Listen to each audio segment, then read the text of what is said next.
Evening or good afternoon, wherever you are in this beautiful wide world, coming into another episode of the Better Body Academy podcast. Coming into you, Aussies, nice and strong on your Monday morning and ready to go. If you're in the US, UK, happy Sunday. I hope things are rolling well for you guys. And we're going to start this episode in just short of 2 minutes, and we are ready to rock and roll. So team, let me know, how was your weekend? What did you get up to? What special achievements did you make? What downtime did you spend? Let us know in the comments that you're here, and if you watch this one on replay, please hashtag replay on the comments so that we know who's coming in and getting their juice. Speaking of juice, I've come up with a bloody beautiful little concoction. Sparkling mineral water, the naturally flavored ones, mixing them up a little bit with water and ice. Sounds very basic, but my hydration status is going through the roof over the last couple of days just by flavoring my water a little bit. Sometimes like coach has to take his own advice. So thought I'd share that with you guys this morning. Hello everyone, how are you? We've got a couple of Facebook users in here, which unfortunately I can't identify, but that's all good. Well guys, we're gonna start this one in 1 minute.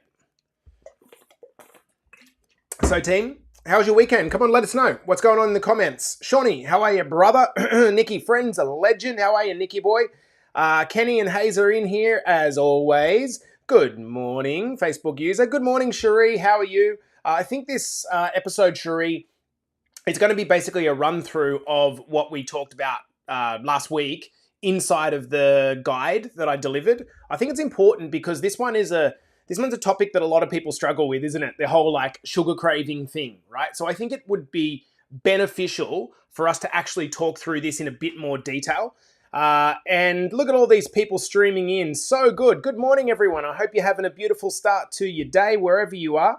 We're starting in 20 seconds. Now, I just want to let you know, if you are in the podcast and you want to ask any specific questions, please just ask the questions, and if I can fit them into the actual podcast episode, I will definitely do that. So maybe a particular struggle that you have, or it doesn't really matter. So just get stuck into it, let us know.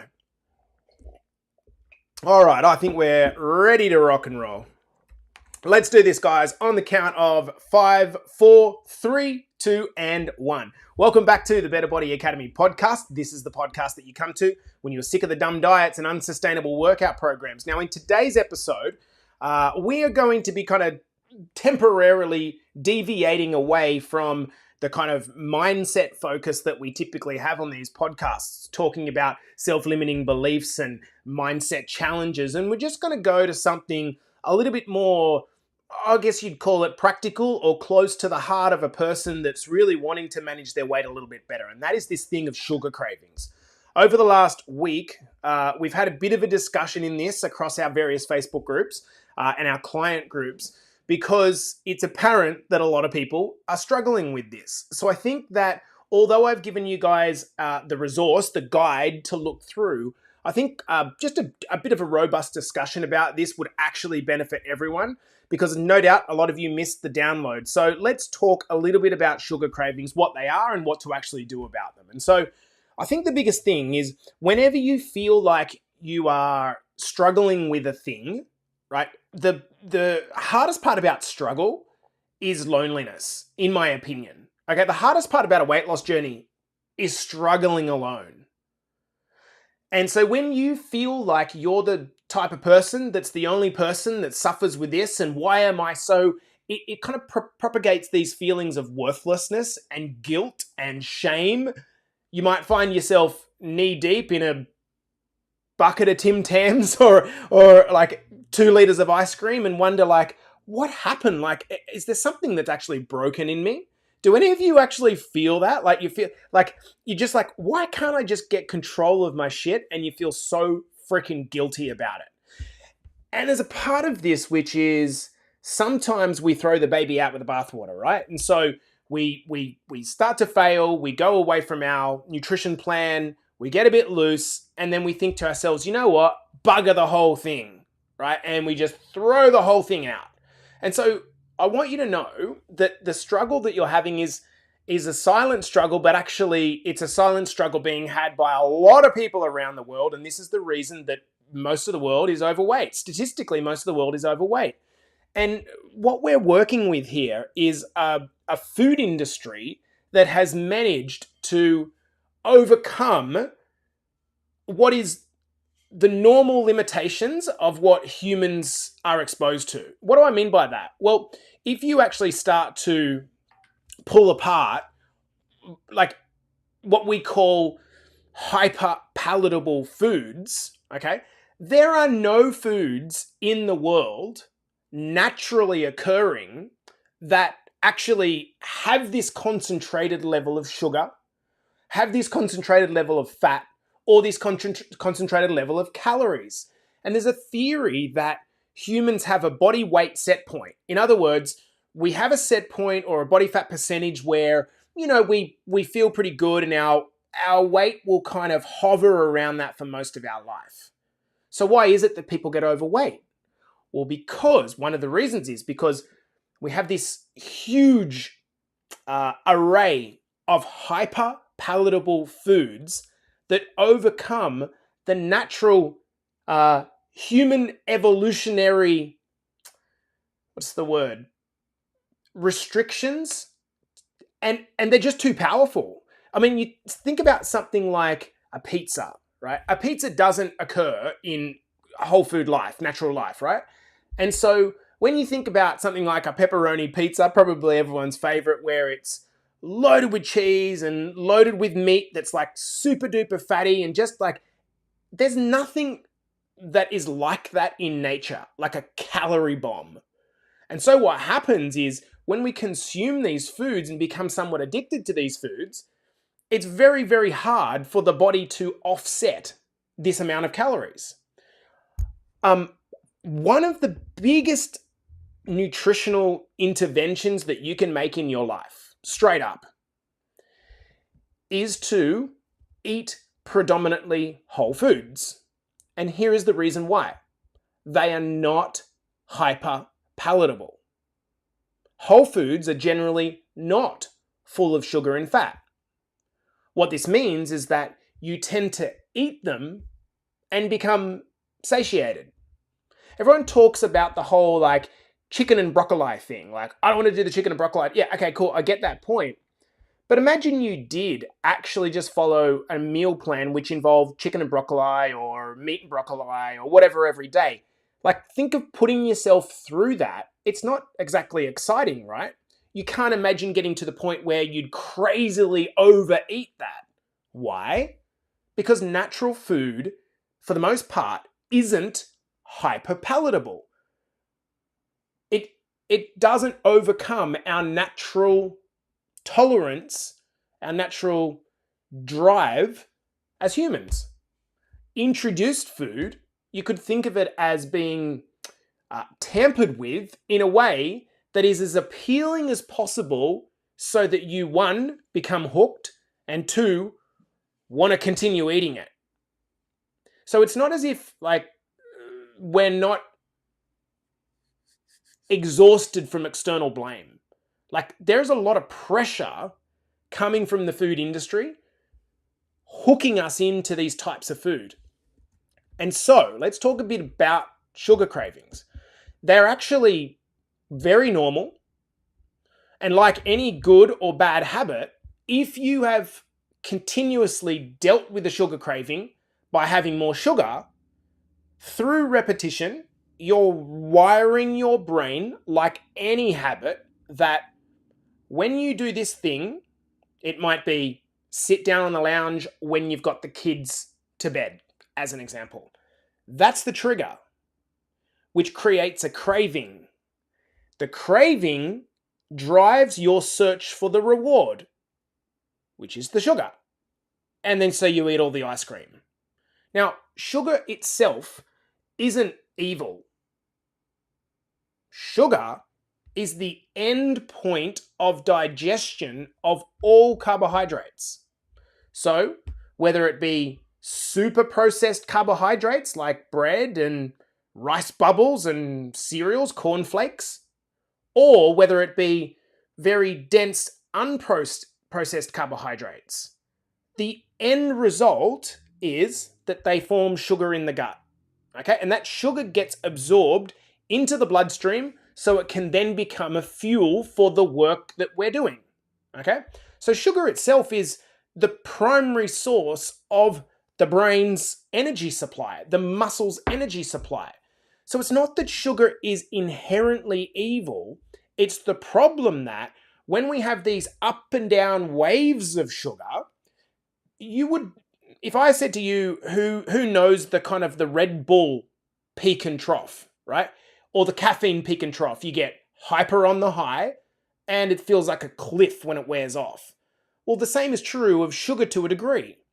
So what we've got to do is try to avoid these big ups and downs, okay, that are associated with these hyperpalatable foods. So let's talk a little bit more about the nature of what actually causes the sugar cravings in the first place. Number one, first and foremost, is the type of food that you're actually consuming. So typically what will happen, think about this, like this makes sense if you understand this, okay? So carbohydrate foods break down into sugar. If you have foods that are already mostly refined already, so for example, how challenging is it for your body to break down a piece of bread? Not very challenging versus a piece of steak, right? To break down a piece of bread is pretty simple. So soon after you have a highly refined carbohydrate meal, your blood sugar levels would spike, right? Because the sugar is going from your gut into your blood so it can be used by the muscles.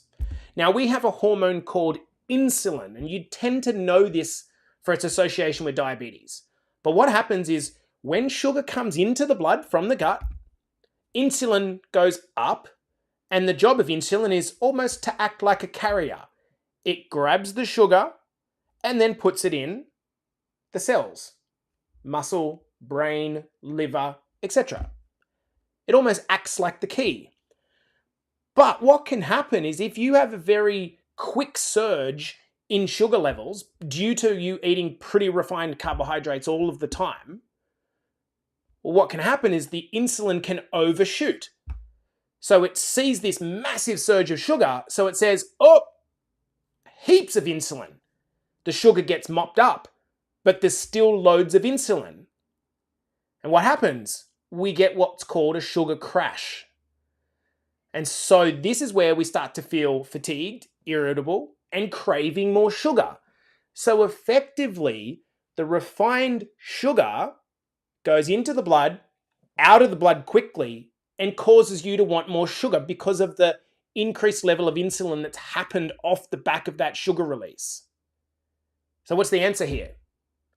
Try to limit your consumption of processed foods. Okay? That's the first point. The next thing is that eating sugar, kind of like a drug, triggers pleasure, right? This is hardwired from a human instinct and survival. Not only does it provide pleasure, but think about it. If you were living 1,000 years ago in a cave, maybe it's longer than that, and you went through periods of famine, when sugar become available, it would be beneficial for you to have a massive craving, right? Because what that would do is cause you to go to the petrol station, go and fill up your tank again. And so what happens is we've got this basic wiring as a human to crave sweet. This is the reason that our taste buds are there. Our taste buds are there so the brain can send a signal, hey, that sugar food, that high calorie food, get it in now, right? The brain wants to reward itself from a survival perspective, but then also from a dopamine perspective, which basically means the same type of striving that might cause one to go after a drug like cocaine causes one to go after sugar. It's the desire for that reward, okay? And when we start to wire that over and over again, that's where the problem exists. It becomes almost impossible for a lot of people to do anything else but eat the bunch of sugar. Okay, so one of the biggest things, one of the biggest catalysts is stress, boredom, and emotional eating. And Cherie says, totally, I'm a dopamine chaser. Yeah. So stress, boredom, and emotional eating. And let's face it, those emotions are somewhat negative states, aren't they? Stress, boredom, and emotional eating, right? They're negative states, and typically what we want to do is when we're in those negative states, we want to move the other way. We don't want to go deeper into that. We want to avoid that. So what the body does is it releases a hormone called cortisol. This is known as the stress hormone. And what cortisol does, one of its side products or roles, is it increases appetite. It increases appetite and drives us to crave those sugary comfort foods so that we can pour cold water on all that stress and boredom and emotion that we feel. No one craves chicken and broccoli when they're on their period. Women, especially men, but you know what I mean? We're craving sweet foods because the brain is trying to reward itself and dial down on that cortisol response.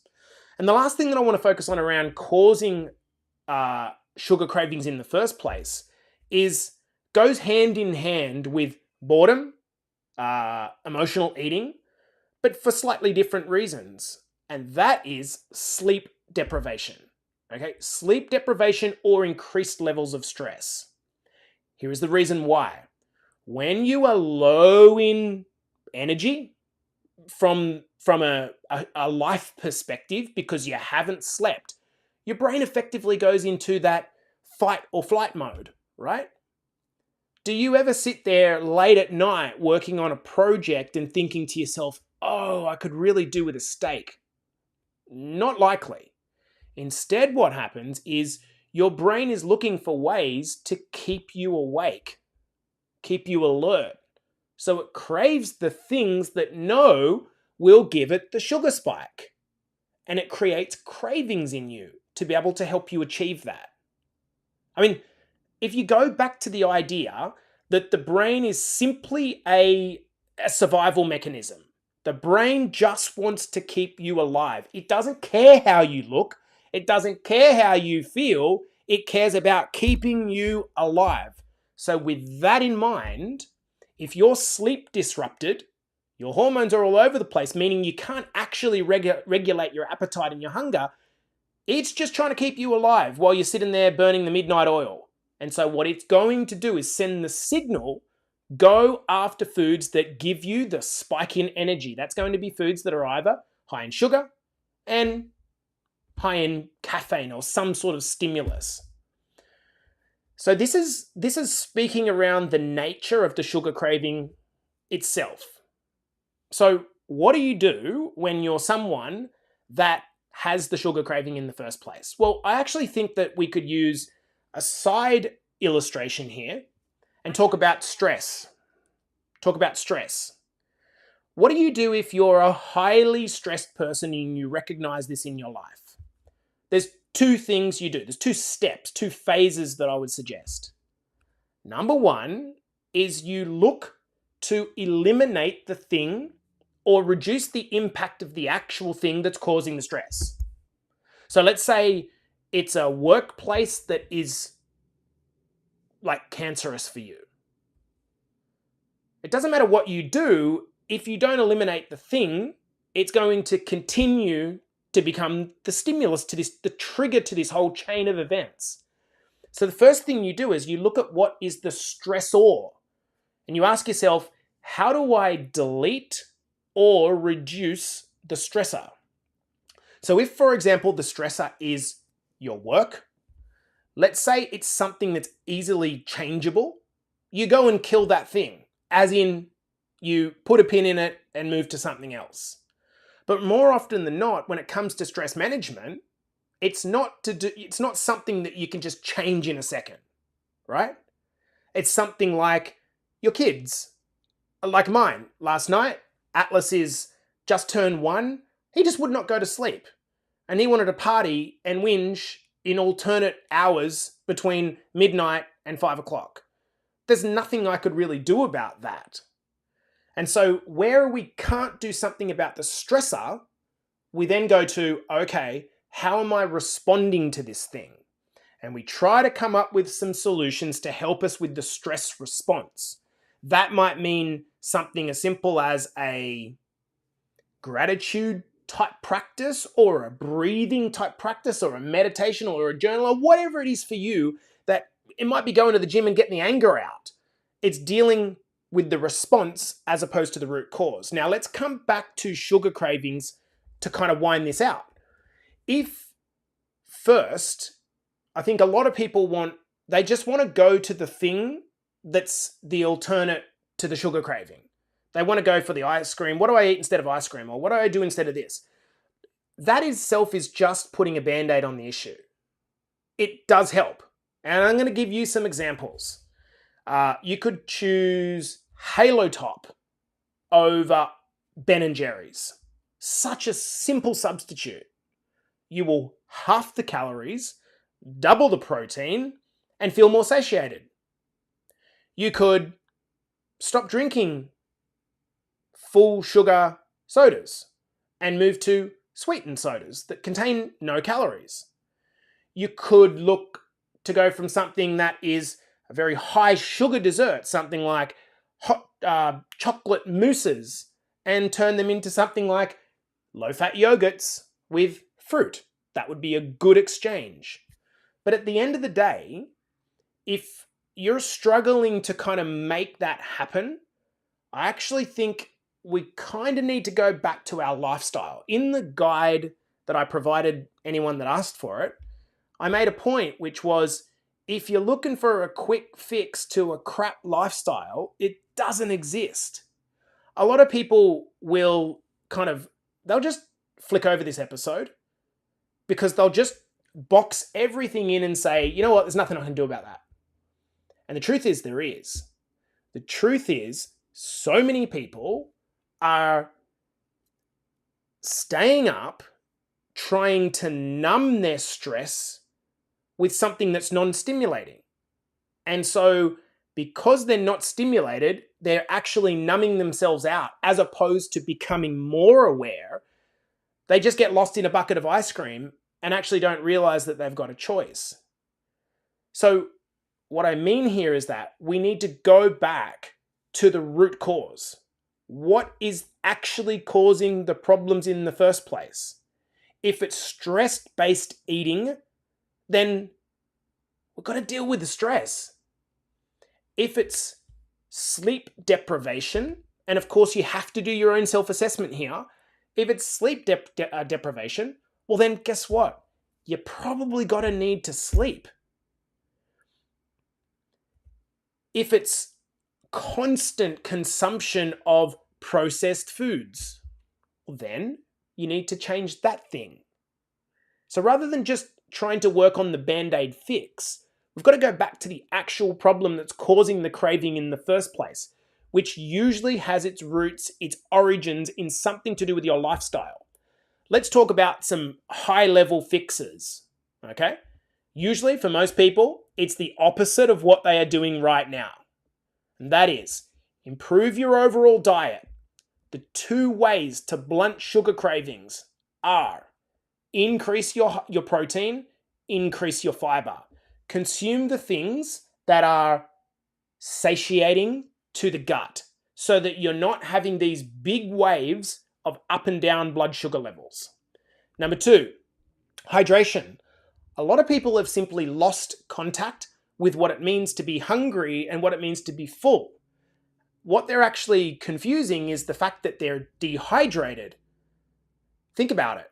If you took a glass of sugar, okay, and you licked the glass of sugar, it's going to taste very sweet, right? If you filled that glass of sugar up with 2 liters of water, it's going to feel a lot more diluted. And this is the same thing that's true if your blood contains a whole lot of sugar because you're dehydrated. Well, guess what? Hydrating yourself is going to increase your blood volume and dilute the impact of these high and low crashes. Does this make sense? Obviously, being able to learn to read food labels so that you can choose better snacks. And a great example of this is, I see people just like blanket saying that fruit is bad.